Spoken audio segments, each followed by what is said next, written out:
Vous êtes amoureux du sport en général, amoureux du football en particulier. Vous ne vous êtes pas trompé. Vous êtes bien sûr DMTV Sport, votre chaîne YouTube dédiée uniquement au sport, particulièrement au football. Ici, nous parlons des footballeurs congolais, généralement ceux évoluant au pays, mais également ceux de la diaspora. Alors, DMTV Sport veut vous emmener en tout cas, ou va prendre, habituez-vous déjà, chaque lundi, nous allons commencer à faire en tout cas un tour d'horizon des performances de nos joueurs évoluant aussi bien au pays, en République démocratique du Congo ou partout dans le monde. Parce que vous savez, nous avons des joueurs congolais qui évoluent aussi bien dans le continent africain, mais également en Europe, en Asie, en Amérique.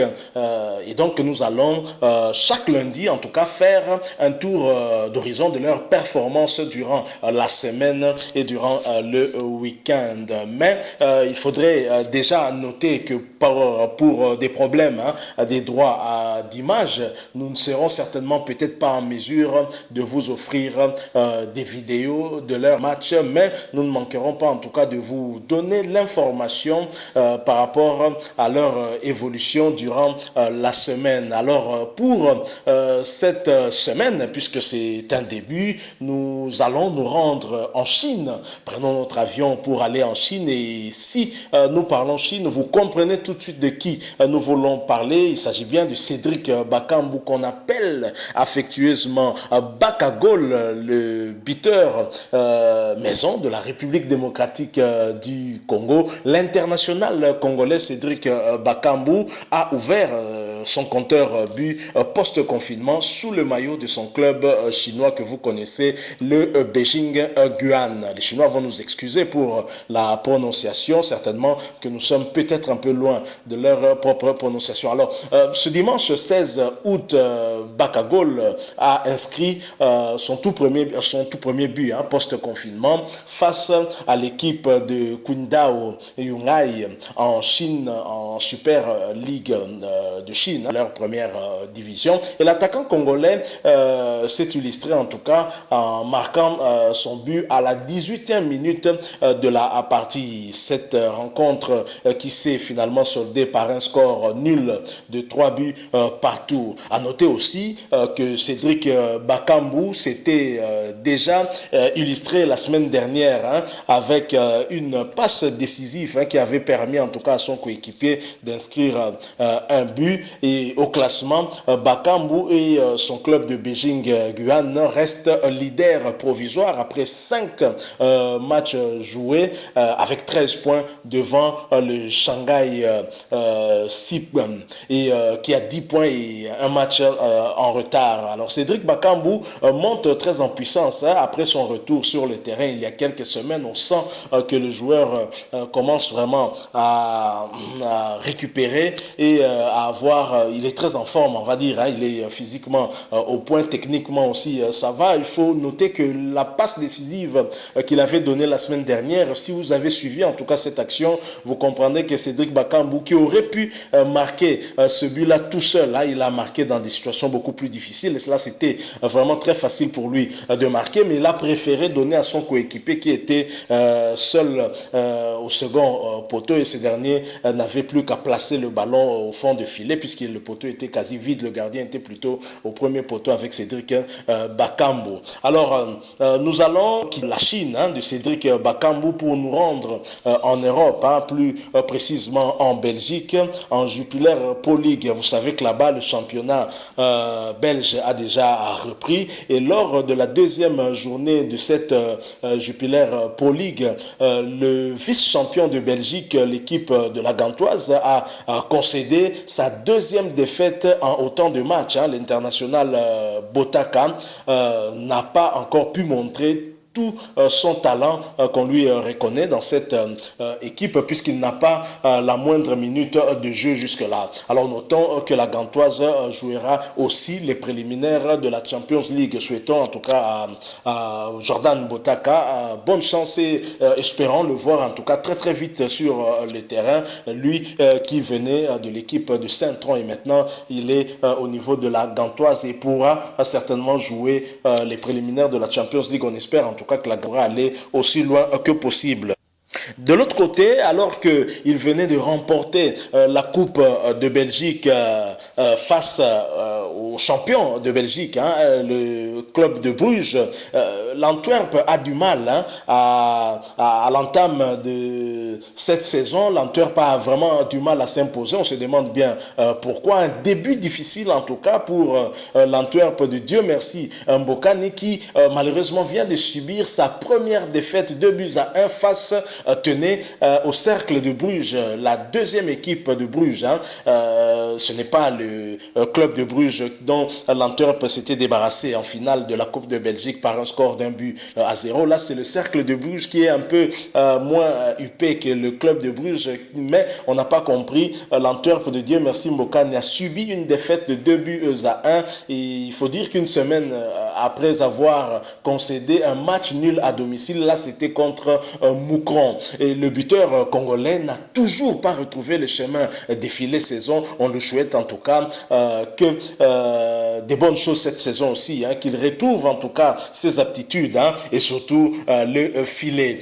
Jonathan Bolingui, il faut noter qu'il a également joué ce match, mais il était rentré à la 74e minute ou la 74e minute de jeu, tandis que le défenseur congolais venu de l'ASV Club Ava Dongo n'a toujours pas été repris sur la liste et cela pour la deuxième fois consécutive. Nous espérons que Ava Dongo pourra se retrouver du moins sur la liste de joueurs sélectionnés pour affronter une rencontre, la troisième journée par exemple ou la quatrième, parce que ne pas se retrouver sur cette liste-là, c'est quand même un peu inquiétant. C'est un joueur qui suscite, il faut le dire, beaucoup d'espoir aussi bien dans notre équipe nationale, les Léopards de la République démocratique du Congo. Anderlecht retrouve certainement des couleurs puisque Anderlecht a battu l'équipe de Saint-Tron par 3-1. Il faut noter la belle performance du natif de Mujima, Landry Dimata, qui a inscrit le but du 2-0. International espoir Edo Kayembe a fait son entrée en jeu au poste d'arrière gauche, ce qui est une bonne chose parce qu'on s'est dit qu'Edo Kayembe est un joueur polyvalent du style de Chancel Mbemba que l'on peut utiliser en tout cas dans tous les compartiments en défense et même au milieu de terrain comme milieu défensif. Il faut également noter que du côté de l'adversaire du jour d'Anderlecht Saint-Tron, donc l'international espoir Balongo a marqué l'unique but de son équipe et c'était à la 88e minute alors qu'il était entré à la 72e minute. Une bonne chose également pour ce jeune joueur qui peut pourquoi pas demain attirer aussi l'attention du coach Ntsengi Biembe, le coach des Léopards actuellement. En tout cas, toutes les bonnes chances pour ce jeune joueur congolais Nelson Balongo qui pourrait pourquoi pas devenir un international congolais demain. Alors quittons la Belgique pour nous rendre en France où le championnat de la Ligue 1 va reprendre ses droits ce week-end et nous allons suivre particulièrement beaucoup d'internationaux congolais qui évoluent en France, notamment Glody Ngonda, cet ancien défenseur, un arrière-gauche de l'ASV Club qui, avec son équipe de Dijon. Nous allons également suivre Gaël Kakuta à Lens, Moutousami à Nantes et pourquoi pas Axel Dissassi avec son équipe de Monaco. des nouvelles de Yannick Bolasie. Nous allons là du côté de l'Angleterre à Everton. Vous le savez, Yannick Bolasie qui dans un premier temps avait été prêté par Everton d'abord à Aston Villa, ensuite à Anderlecht et puis finalement au Sporting du Portugal. Yannick Bolasie qui ne s'est pas trop retrouvé dans ses différentes équipes et finalement retourné à son équipe d'Everton. Il faut dire que Yannick Bolasie qui a rejoint Everton en 2016 après avoir passé 4 très belles saisons à Crystal Palace à Londres où il avait inscrit 13 buts avec 30 passes décisives en 144 matchs. Finalement à Everton les choses ne se dérouleront pas tout à fait comme il l'aurait souhaité avec cette blessure qu'il avait connue, qu'il a éloigné des terrains durant une année, 12 mois quasiment. Et là, Yannick Bolasie n'a joué que 32 matchs et n'a pu inscrire que 2 buts avec 4 passes décisives.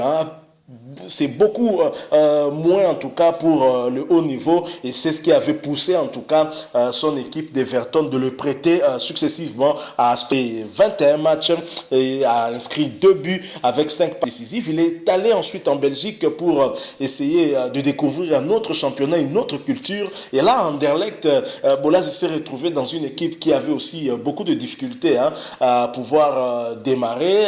Anderlecht, Yannick Bolasie a joué 17 matchs avec 6 buts marqués et 3 passes décisives pour finalement être prêté au Portugal dans l'équipe de Sporting du Portugal. Là, il a joué 25 rencontres, il n'a inscrit que 2 buts mais a quand même offert 5 passes décisives. Alors que Yannick Bolasie a dans un premier temps été envoyé chez les U23, en tout cas pour s'entraîner afin de garder sa forme avec le nouveau entraîneur d'Everton, Carlo Ancelotti. On s'était dit que ce dernier n'entrait pas dans les plans de jeu de l'entraîneur italien et donc Yannick Bolasie n'aurait d'autre choix que de quitter Everton et de chercher un autre club où il pourrait s'épanouir et retrouver peut-être son meilleur niveau. En tout cas, c'est ce que nous lui souhaitons. Mais finalement, Yannick Bolasie a pu retrouver l'équipe première d'Everton.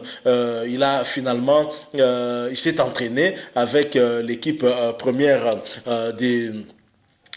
d'Everton sous la houlette de Carlo Ancelotti. Nous pensons que ceci peut augurer en tout cas des lendemains meilleurs pour l'international congolais. En tout cas, c'est ce que DMTV Sport lui souhaite. Nous lui souhaitons en tout cas de revenir et très vite et surtout qu'il connaît le style du championnat anglais et je pense que Bolasie pourrait peu à peu se retrouver si et seulement si Carlo Ancelotti lui accordait en tout cas une chance. C'est à lui aussi de saisir la balle au de s'entraîner très durement afin de se montrer indispensable au thème de Carlo Ancelotti, à sa vision pour Everton. Voilà ce que nous avons voulu vous proposer ce lundi 17 août 2020. Nous l'avons dit que désormais, habituez-vous à ce que DMTV Sport vous fasse en tout cas un tour d'horizon des performances de nos joueurs congolais, ceux qui sont internationaux déjà et ceux qui sont susceptibles de le devenir. Nous allons vous donner comme ça leurs nouvelles, leurs performances durant toute la semaine et aussi durant le week-end. Nous allons revenir en tout cas sur leurs performances. Nous espérons que vous avez été nombreux à suivre votre chaîne YouTube DMTV Sport, chaîne dédiée uniquement au sport et particulièrement au football. Si vous avez aimé, laissez-nous un like, mais également réagissez à travers des commentaires, mais surtout abonnez-vous sur cette chaîne sans oublier la petite cloche de notification qui apparaît juste à côté. Cliquez dessus et vous ne manquerez pas en tout cas d'être notifié des prochaines vidéos que nous mettrons en ligne pour vous. Merci encore une fois de nous avoir accordé quelques minutes de votre temps. Nous espérons vous retrouver très prochainement et DMTV Sport vous dit au revoir.